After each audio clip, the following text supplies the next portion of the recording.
শেষ দিকে এসে কাটা ঘায়ে নুনের ছিটা দিল প্রীতি জিন্তা, কারণ ম্যাচ হেরে মোস্তাফিজকে দেখিয়ে তিনি খুবই বুনো উল্লাস করলেন।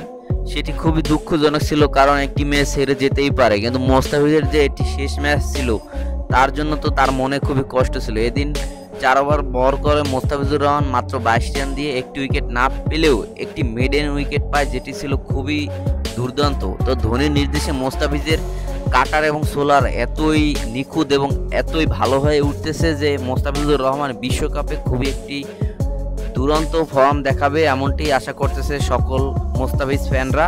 এবং তিনি ম্যাচ শেষে তার নিজের সিএসকে ফ্যানদের কাছে দোয়া চেয়েছেন যে তার শারীরিকভাবে যেন সুস্থ থাকে, বিশ্বকাপে একটি ভালো পারফরমেন্স দেখাতে পারে, কারণ বিশ্বকাপে ভালো পারফরমেন্স দেখানোই তার এখন মূল লক্ষ্য, কারণ সেটি তো তিনি নিজের দেশের জন্যই খেলবেন। তো দেশকে ভালোবেসেই তিনি যুদ্ধ করে যাবেন। তো ধন্যবাদ সকলকে।